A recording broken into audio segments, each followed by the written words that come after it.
Hello there, my name's Phil Williams and I would like to welcome you to Audio Angling, the podcast site of fishingfilmsandfacts.co.uk. Some years ago, I drew up a list of personal angling targets I hoped to achieve before hanging up my rods. Unfortunately, or unfortunately, depending on how you look at it, all but one inclusion has now been ticked off, which kind of adds extra pressure to press on and try to clear the entire list.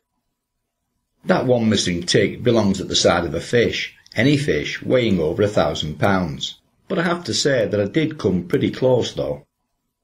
Several years ago, I fished with a chap named Miguel Gamito from the tiny island of El Hierro, out on the outer fringe of the Canary Islands, who made a speciality out of bottom fishing for huge 6 Gilled sharks in around 400 metres of water.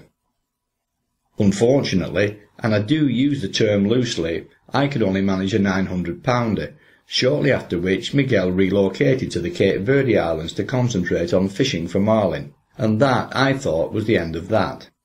The 1,000 pounder would ultimately beat me and remain unticked on my list. Or so I thought, until Irish boat skipper Luke Aston, fishing out of Carrigaholt on the Shannon Estuary, made the headlines in 2009 with a 6 Gilled shark of 1,056 pounds. I had actually heard of small 6 Gilled sharks from that area before. In fact, a dinghy fishing friend of mine, Mick Duff, had previously picked up a few to around 350 pounds from his Warrior 175 fishing out from Kilkee. But with the weather so unpredictable for trailing a small boat to that area, and nothing much else on the Six Gilled scene making the news, I didn't give that Carrigaholt fish a second thought. Then, in early 2013, with my audio recording equipment already over in Ireland for an interview with Michael McVeigh on the subject of bluefin tuna, I decided that rather than having it sent straight back, I'd drop Luke Aston at Carrigaholt an email to see what he was up to currently on the Six Gilled scene. I have to say that what came back took me completely by surprise, and I should also say that Luke and his parties rarely, if ever, deliberately fish for the big 6 Gills. But he does have some heavy gear on board which from time to time goes out as a bonus rod while fishing for other things, and it's this that's picked up some truly monstrous fish. So much so that last tick on my target list once again looks to be a real possibility, as over the course of the next 40 minutes or so Luke will explain. But before we allow ourselves to get too carried away with the headline catches, some understanding of the geography of the area, the fishing generally, and 6 Gilled sharks as a species would very much help in setting the scene.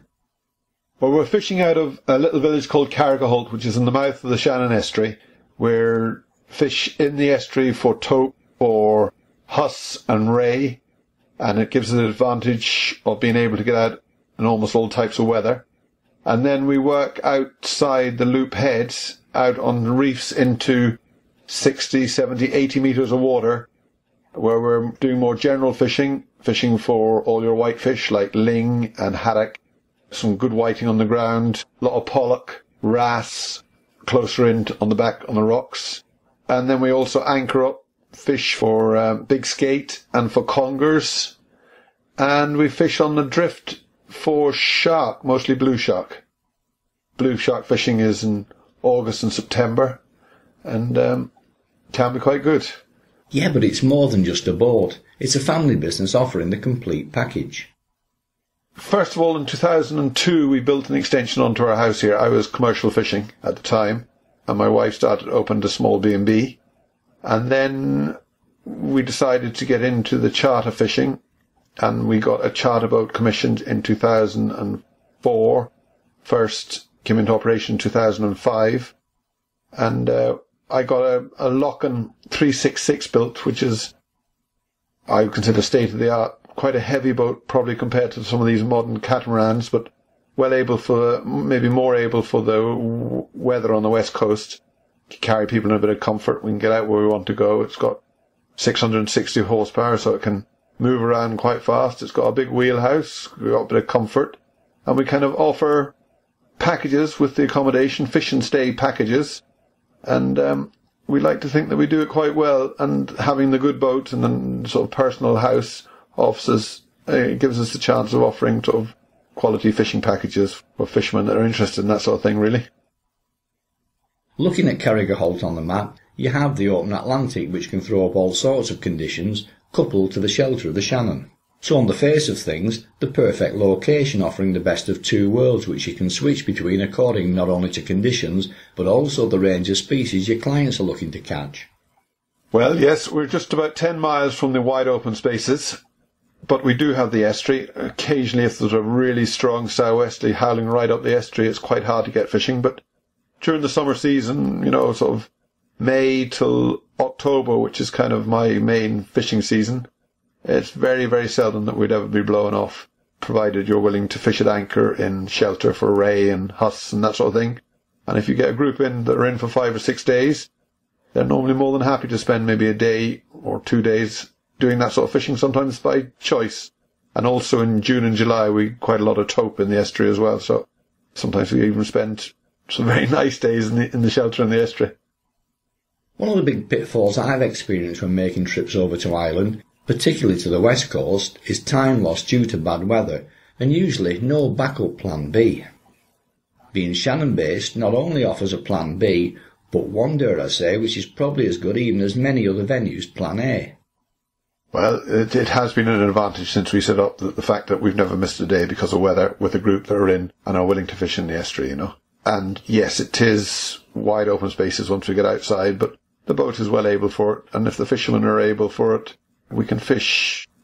We get 60 or 70%, maybe more, of fishing right out in the open spaces, and then down towards Loop Head, if the wind's in the north, we've got good shelter, and if we go around the north side of the peninsula, because it's a long, narrow peninsula sticking out into the Atlantic, if we can get round it at all, if the wind's in the south, we've got very good shelter on the other side, so yeah, it's an advantage to have the sheltered fishing and be able to offer fishing at all times. From chatting to you in the run-up to this interview, I know you've worked as a commercial fisherman throughout the entire area before deciding to set up the Carrigaholt Angling Centre. I believe you did tangle netting, and as such probably have a handle on just exactly what is out there in a way that rod and line fishing doesn't always reflect. Yes, I come from a commercial fishing background.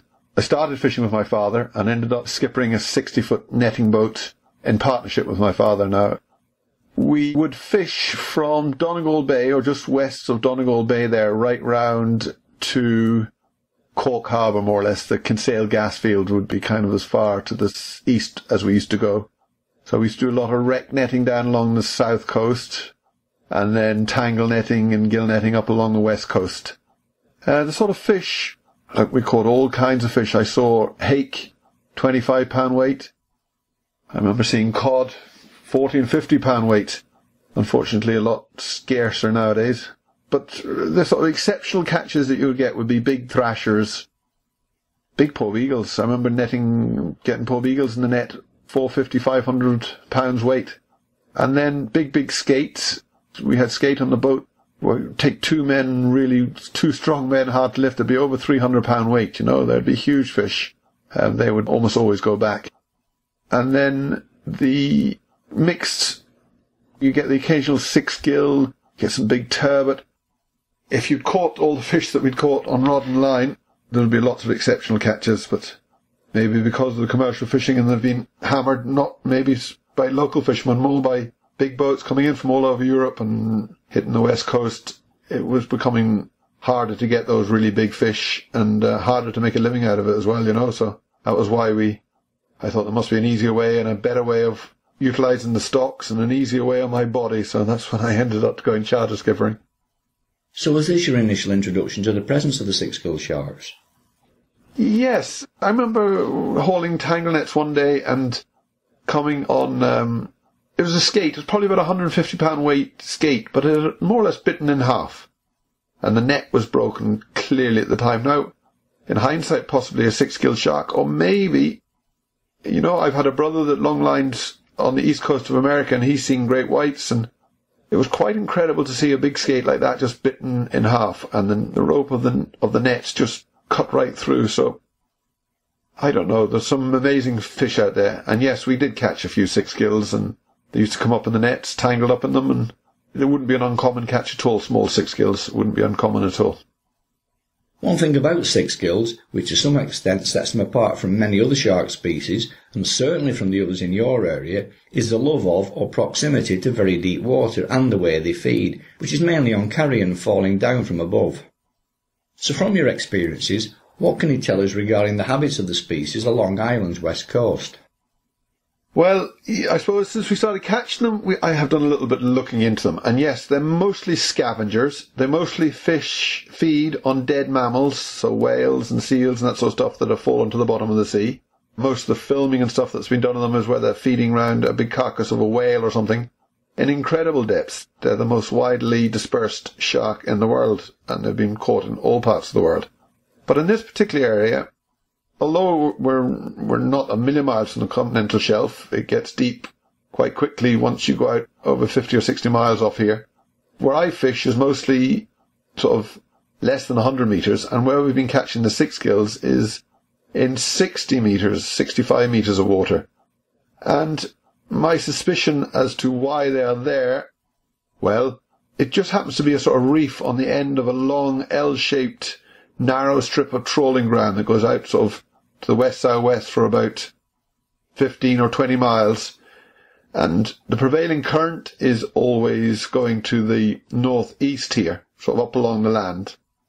And I just sometimes suspect, now I have no proof of this, or it's only my theory, but I think that maybe with the discards and stuff that the trawlers dump over the side, they're being washed up along the shore, and they're coming in up along the bottom, and they're coming up to this reef where we fish. I get some very good congers and some good skate, and these Six Gills now, and it gets washed up, and it's acting like a sort of rubby-dubby in the area, if you want it. I think it's coming up along all that clean ground, sandy ground, and then hitting this reef and jamming up there, and some big fish are mooching around. Thank you very much. My experiences at El Hierro, as I mentioned earlier, are of fishing huge bonito baits on the bottom from a boat tied up to a permanently anchored buoy in 400 metres of water. A completely different situation to the one that you have out from Carrigaholt. Now I know that you don't regularly deliberately set time aside solely to fish for the big Six Gills, but when you do, and also when you pick them up during more general fishing, what is it that gets the results in your area? Yes, when we first started catching them, it was accidental, and we were fishing skate tackle, so fairly basic skate tackle, and we were getting hooked up quite regular and to big heavy fish and losing them. And in hindsight, maybe a lot more regular than we even thought. You know, we'd come up with the line all damaged and everything. Oh, caught in the bottom, or wonder what that was, but you never really knew.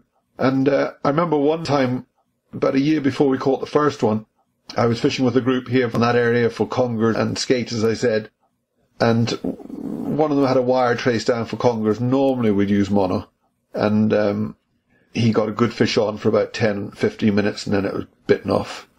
And we put down a slightly heavier piece of wire, and that was bitten off. And we hooked up about 3 or 4 times, and we never got much off the bottom, I'd say. And like that was, at the time we were kind of talking about it, but we didn't really know what it was. We had no idea. And it wasn't until, actually the first big Six Gill that we got to the surface was a skate-type rig with a 12 or 14 hook. And the shank of the hook was across the teeth, so it was just lucky. And a heavy 300-pound mono. And we got it to the surface, saw what it was, and I suppose after that I've thought a little bit more about the tackle. Now I would use 49 strand wire, about 350-pound break and strain, at a biting trace of just 18 inches long onto a good strong 12 or 14 hook, and then maybe 1.5 meters of 600-pound mono, and then another 4 or 5 meters of 150 to 200-pound mono. That'd be the trace I use now. I suppose the next logical question has to be frequency and potential size.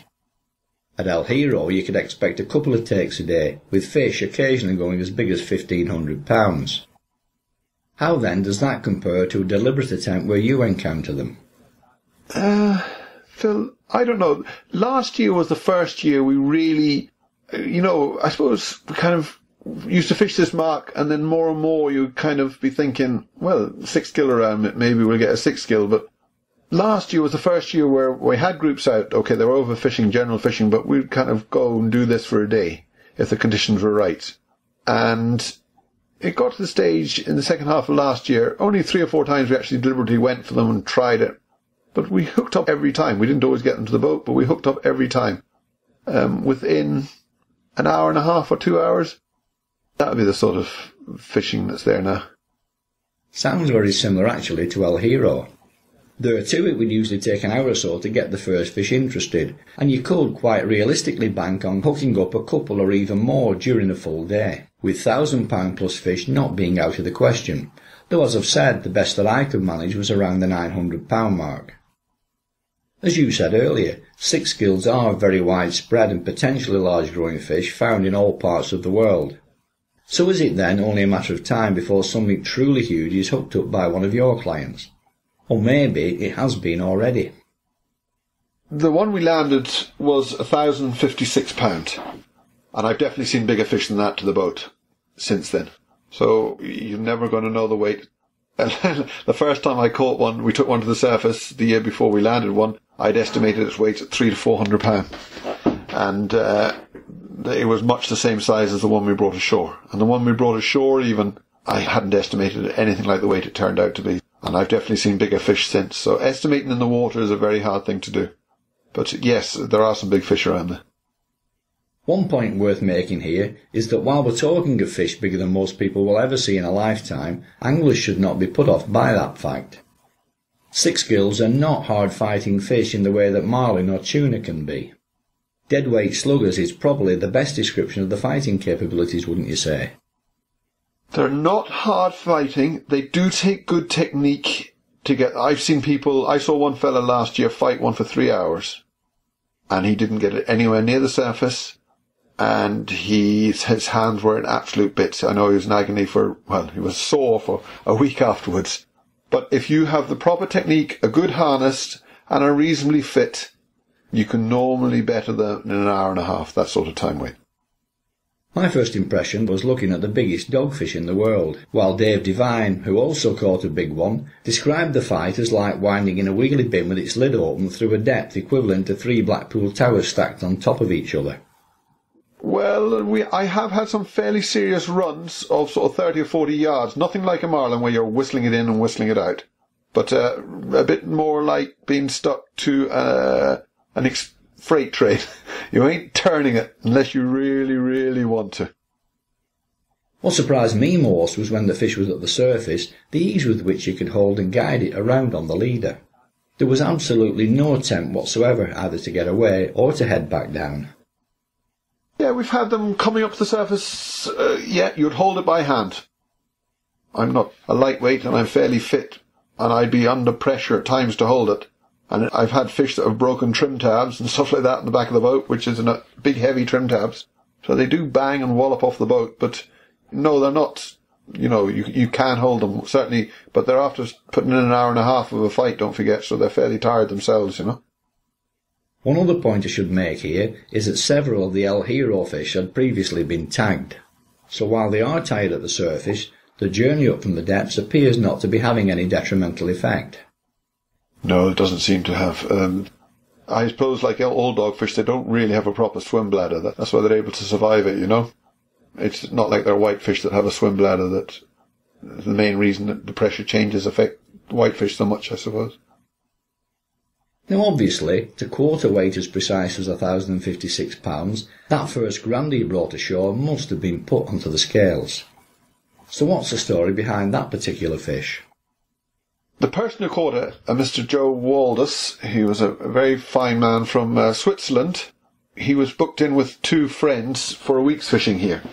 And when he arrived in the house, I remember the night before, or a couple of days beforehand, I had a big picture put up of the shark that I mentioned that we'd caught the year before.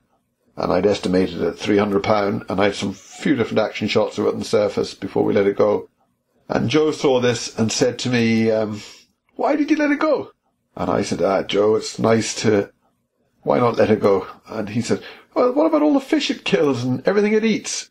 And you can eat it anyway. And he said, if I catch one, I'm bringing it in. So I said, well, Joe, that's unlikely anyway, but you never know. But anyway, about a couple of days later, we were on the mark and we got stuck into one. And it was actually the day after Joe's 70th birthday. And he celebrated his 70th birthday while he was here. And very fit. He fought that fish to the surface in probably one of the quickest ones we got to the surface, just over an hour, something like that, around the hour mark anyway. And as we saw it below the boat, well, we were thinking it was possibly a 6 gill at this stage, And when we could see it under the boat, it was amazing to see a big fish. It was slightly bigger than the one we'd had the year before, but 3.5 metres long is what we reckoned it was. 3.91 metres long, that's what it turned out to be. So once it came in and we got it to the surface, there was no question that we were taking it in. In order to claim a record, you had to weigh it on the land. And I managed to lasso it with a big heavy piece of rope around the tail, and we strapped it up to the side of the boat, and we slowly towed it ashore. And while we were doing that, once I realised we were bringing it in, I said, contact a few people that might be interested. So I rang some people I knew in UCC and GMIT, which are a university in Cork and a technical college in Galway. And they were all mad keen to get their hands on a fresh specimen. So they said they'd be very interested if I could keep it for a post-mortem for the following day. So anyway, I said that was fine, and we got it in. It took us probably longer to tow it in from the fishing grounds than it did to get it to the surface, but we got it in. And the word had spread in the village that this fish was coming in, and there was about 30 or 40 people on the pier waiting when we came in. And I knew that we couldn't manhandle it up the pier, so I had a local fish merchant, had a forklift on the pier. And so we pulled it up the pier with the forklift, and we said we'd take it up to the local scales. This fish merchant had a scale which I knew weighed up to £500 actually, is what he reckoned it was. And I said, oh, well, this fish will definitely be under that. I'd seen big fish often, but you never really weigh them, and until you weigh them, it's very hard to estimate them properly. So anyway, we lifted it up and took it up to his yard and put it on his scales, and it maxed out straight away. So I thought, oh God, what's the story here? So the next option was a quarry with a certified scales just about 3 or 4 miles away. So what I actually did is take this shark up to a quarry weighbridge, and it only weighed to the closest 10 kilos. So it worked out at 480 kilos with what it weighed. So that converts to 1,056 pounds. Weighed it on that weighbridge, brought it back down to the chill in the fish merchant's yard. Actually, a couple of local school kids at this stage, the teachers had brought all the school kids down, so there's probably about 150 people down looking at this fish at this stage. So we took a few photographs of it, and we put it into the chill. And I was actually going out fishing the next day again, with Joe again. And these scientists all came down. One fella flew in from the Middle East, and they'd only done postmortems. 90% of the postmortems they'd ever done before were on immature fish. And most of them quite, fish that were a couple of days old, or been washed up, or being bycatched in trawlers and thrown in a corner of a deck for a few days. So they were delighted to get a fish in such good condition. They said they learnt a lot about it. Although it's quite a widespread shark, they don't really know much about it because, as I said, they're not that often that they actually get one ashore because they're so big and hard to handle. And even since then, I've had requests from scientists to bring in another one, but we haven't actually brought in another one since. So for someone like me then, who would be prepared to stick at it and put in the time, what's your true six-gill potential for a successful outcome and potential for maximum size? Well, first of all, you don't need too many people fishing on the boat. So ideally 2 or 3 baits. So you want a small group. That would be the first condition of putting in time. And then the next thing was, I have had a far better success rate in hooking up to them if there's not too much of a swell. So that the boat isn't raising up so you can keep the bait tight on the bottom and not moving around too much.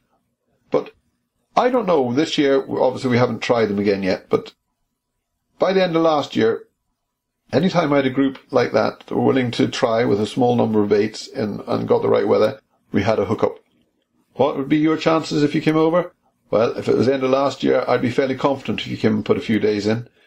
This year, maybe they won't be there, maybe they will, but they've been there now we had the first one in 2008.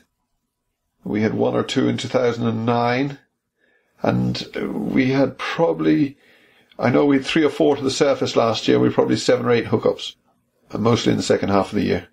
But by the end of last year, if I had customers coming over, I'd been quite confident offering them a chance to catch one.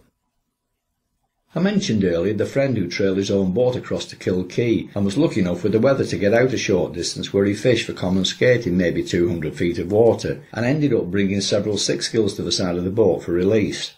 So they do seem to be plentiful in the outer Shannon area. Well, yes, I remember because there was a bit of a rumpus about the time we brought one in, I was kind of very aware of what was happening around at the time, and I was talking to a couple of boats that I knew that were tangle netting in the area. And in the 10 days around the time that we caught that one, I know there was about 10 or 12 Six Gilled Shark. Now, maybe none of them as big as the one we caught, that were taken in by tangle netters and just dumped dead back over the side again in that week or 10 days around the time we caught that. So, because it was kind of in the news, it made the news all over the place, and it was in the national media here. And lads were ringing me and telling me what they were catching, the commercial men. But there was certainly between 10 and 15 of them caught in that week or 10 days around that time. So, yes, they must be very plentiful at times.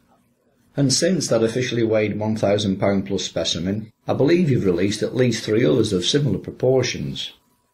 Well, there's a little bit of video there. I forgot my Facebook page. I should probably attach it to my website. But, yeah, we've had them up. See, you already estimate their length. So the one we caught that we weighed that was over 1,000 pound was 3.9 metres. And you can only measure them at the surface. What we would do is we would drag them up along the side of the boat and stretch a tape over them, so how accurate is that? But we've had them up to 4.5 metres long. So, what weight were they? It depends on everything else, but you would be guessing that they're 12 or 1,300 pounds at least, Yeah, a small increase in length, coupled to a proportionate increase in girth, can equate to a huge increase in weight.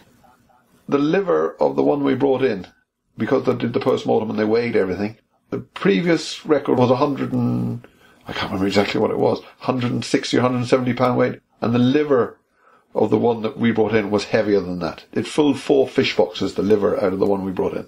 So yes, they can be fatter, and every little couple of inches longer and an inch extra in circumference can make an awful difference at that size, So you've got the big shark, skate and a whole host of other stuff outside for the finer weather days, plus to open rays inside for when it blows up. But given a free choice, what's your particular preference, and what would most of your customers be looking to try for? A lot of the fishermen that come from the continent come here because of variety as much as anything. We would have, in a week's fishing, 30, 35 species. My favourite fishing probably is spinning out of 70 or 80 metres with leadheads, shads, that sort of stuff, moving them quite quickly through the water and getting hammered with light spinning rods. It's just great fun. And we have had over 800 kilos of fish in the day, fishing like that.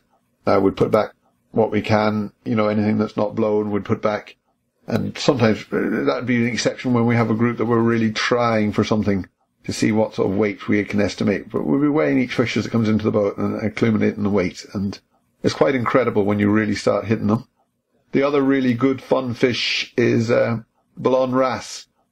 Quite knacky to catch them because they live in little nests in the rocks quite close to the bottom of the cliffs, so you have to be very quick to get them. If you use a light rod and light tackle, you can get a great scrap off them, but you have to get them away from the bottom very, very quick. So that's probably 2 of the most sporty fish in the area. Then we've had whiting. I've had whiting over 4 pound weight. I've had the heaviest whiting caught in Ireland a few times. One year I had it personally myself. It was nearly 5 pound weight, so for a whiting they were quite exceptional fish. We've had John Dory. We've had quite a few specimen John Dory. And we've had one John Dory that I think is still the Dutch record. The Dutch have a system where they have a record for the heaviest fish caught by one of their citizens anywhere in the world in any species, and then their home water record. But their overseas record for John Dory was a fish that was caught in our boat. So, yeah, we've had, you don't get those huge, great big pollock that you get on the English Channel, but you get a lot of them, and a lot of them around the 8, 9, 10 pound weights, and very sporting fish. Very good fish indeed. Now I'm actually also interested in the prospects for common skate, both as a big fish in its own right, and as a means of picking up a few potential Six Gills. So with Ireland's very progressive conservation record, do you also tag them before release? Yes, we do tag and release. We tag and release most of the shark types, bull huss, taupe, blue shark. And They've been recaught as far away as the Cape Verde Islands, the blue shark, which is quite incredible, really. But the skate fishing, to be honest, since we started catching these six gills, if we're going anchoring up, the conditions need to be much the same, really, when you're in deep water. And if you've got a big Atlantic swell, it cuts right down the success rate. And to be honest, most of the skate that we've caught in the last few years have been while we're fishing for conger, probably, with the wire trace or a heavy mono trace, and they've just been a bycatch. And really, if I go big fish fishing now, it's more likely to be trying for the six gills. But the tactics are very same. Get a good bait on its bottom and leave it there and see what happens, isn't it? I'm not sure when it was exactly, probably around the mid-1980s, but myself and Brian Douglas trailed my small boat over to Fenard to team up with Kevin Lanane to film a Central Fisheries Board video, and ended up boating some white skate or bottlenose rays well in excess of £100. Have you ever seen any of those fish on your patch? I have not caught one on rod and line. We used to catch them quite regular when we were commercial fishing. They're a lot pointier nose, they're less rough fish, and they're actually, they had a commercial value as well, you know. But they were there, yes. The real skate area where I used to catch a lot of the skate would be a little bit further out, sort of 20 miles off the land, even more. And to be honest, with the six gill there and with everything else that's going in locally, I haven't really moved out especially onto that ground and really had given it a good go, only once or twice. Mainly because it's just, you lose so much time getting out there, and you can catch so much more variety on the reefs or in around the reefs instead of going out into the middle of the sort of clean ground, as we'd call it, you know. So the chap I fish with at El Hierro tied up to a permanently anchored buoy over very deep water. But unfortunately, he's now gone, taking away the only possibility, other than for yourself of course, of deliberately catching £1,000 plus sharks in European waters. Should that then not signal the potential to develop and promote this side of the business into a more lucrative growth area? Well, yes, I suppose it is. It is something else we offer. I have yet to get a customer that... No, that's not true. I've had one day charter of a group of fishermen that fish with me quite regular doing different things that wanted to try for the six gill for the day, and we actually got them a six gill. Now, they didn't get them to the surface. He was the fellow that fought it for 3 hours. He was very certain about the way he wanted to do it, and he wasn't for changing his ways. But he just didn't fish heavy enough, as simple as that. The rod needs to be fairly stiff, and you need a fairly good reel. And you need a good harness. But to build a business in it, yes, I'm wide open to people that want to come and try it. How you actually build a business just on it, I'm not sure, other than get it out there that they're there. And I think a lot of people do know that they're there now. But you have to get the customers that are willing to come along and charter the boat for the few days and take their chances with the weather. And if they come along, I'll gladly try six gill with them as much as possible. And if that was the case, would they need to bring their own tackle, and what would be the best timing for such an attempt? Well, I've had them all through my season. I had them in April and I've had them in October and every month in between. The fishing is more fun, shall we say, once you get into July, August, September. Probably the 3 top months here. But then again, I'm also busy at that time, so you have to book well in advance. So they're taking their chances with the weather. But I have heavy gear on the boat. We have 50 and 80 pound class rods on the boat. What I've been using is an 80 pound Penn Millennium rod and a Graphite 2 speeds reel and 80 pound braid. That's what I've been getting them on, and then the traces I described before. And in the future? Well, I suppose the thoughts for the future is, from a commercial fishing background, I would love to see sports fishing given a lot more of a place in the sort of fish planning, if you understand me, where you have a lot less pressure put on areas that are good sports fishing by the commercial fleet. I think that makes a lot of sense. In lots of ways, it would give fish stocks a chance to improve, and it would also, I think the return on anglefish is probably higher than the commercial catches. I think it's a win-win situation in a way if we could have a lot more exclusion zones that were just for game fishing. I'd like to see that happen. I'm not sure how soon it's going to happen in the EU. Other than that, I'm still convinced Carrigaholt is a very good place. It's just that bit further south on the west coast that the weather is a little bit softer than further north. and it's right into the Atlantic. It's right on the edge of that continental shelf. It's got the Gulf Stream, closest point to the Gulf Stream, to Western Europe. And the only one thing we miss here is the wreck fishing, but we do have great big pinnacles out here, sort of 10 or 15 metres high, with lots of fish hiding around them. And it's not that far now, modern roads. We've got Dublin Airport and Shannon Airport, and my customers can be from most parts of England to my door. They can leave work in the evening and be in my bed and breakfast that night and out fishing the next day. And I think it's an awful pity in a way that we don't really appreciate how good the fishing is that we have in Europe.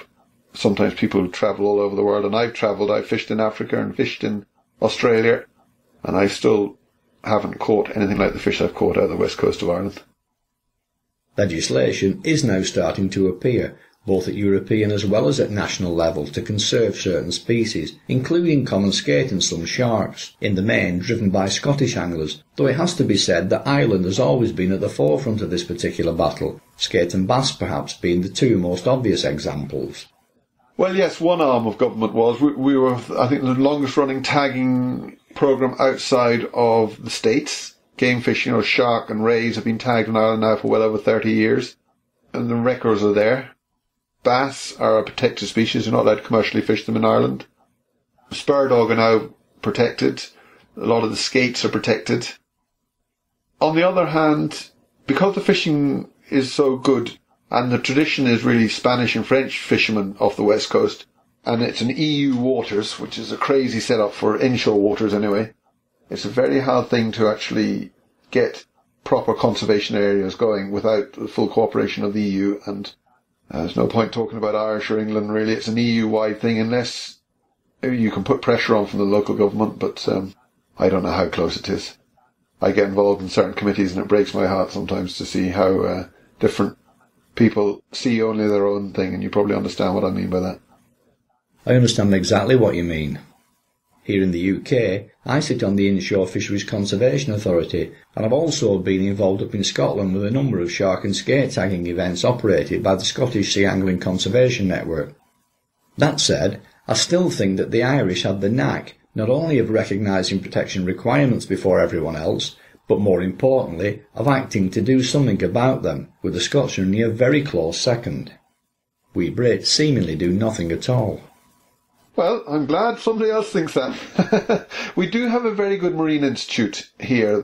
I know commercial fishermen get a bad press, but most fishermen that I know understand that if they catch all the fish today, there's no fish tomorrow. But I think that the single biggest reason that more conservation areas don't happen is because people feel that they don't have local ownership of it. And unless people feel that if they stop fishing an area to improve stocks in an area, they don't want to think that somebody else is going to come and fish them illegally. And that's always the trouble with conservation areas, is getting everybody, or the stakeholder as they say, to buy into it. And even in Ireland we're still a long way from getting it organised the way it could be organised. But a damn sight closer to it than England. Well, maybe. Which has to be a very good thing from your point of view. Well, I am not that aware of what. I do know they have closed conservation areas in England, and I do know that around things like offshore wind farms and things like that, where they're closed zones work as conservation areas. And there's lots of things that happen under people's noses, and they always think far away grass is greener. So, funnily enough, the last IFCA meeting I was at had the National Grid in attendance, trying to convince us of the ecological value of cabling electricity from a new nuclear power station across Morecambe Bay, stating that as it would be converted from alternating current to direct current, then back again later after passing under the sea, it would not have any of the harmful effects to fish such as sharks and rays by producing electromagnetic fields, in the way that wind farm energy coming ashore apparently has. Yeah, I can understand that. I would agree. Probably shark and rays are very sensitive to magnetic currents. They seem to be. But I do hear from people saying that stocks of whitefish are increasing a lot around these places where there's closed areas because of the wind farms. And sharks tend to come where there is feed. So I wouldn't look at it all bad. I don't know. Who knows the answers to these sort of things? In truth, nobody knows, because the research is still to be done, and therein lies the main problem. In my own personal view, it's going to be species dependent and will also include certain non-cartilaginous species such as eels and salmon, which use the Earth's magnetic lines as an aid to navigation. Yes, I'd agree. There has to be lots of research. I have a brother-in-law who's a marine biologist, and he says the more research they do into fish, the more they realise how little they know. But yes, there's lots of opportunities out there, but the number one thing is just to cope with the overfishing that goes on and to understand the potential that there is to fishing beyond just catching them commercially and landing them as food, you know. Well, it's often said that a fish is worth 50 times more if people are prepared to catch and release it than when it's laid out on a fishmonger's slab. Getting back now to the Six Gilled Sharks, as I've said, catching a fish of over £1,000 is still the one missing tick from my fishing wish list. And if I'm honest, I didn't think I would ever get this close to completing it. Then when I couldn't beat £900 at El Hierro before Miguel upped sticks to Cape Verde, in my head at least, I'd written completing the entire project off. So now perhaps it's time for a rethink. My thanks then to Luke Aston for putting that prospect back onto my agenda.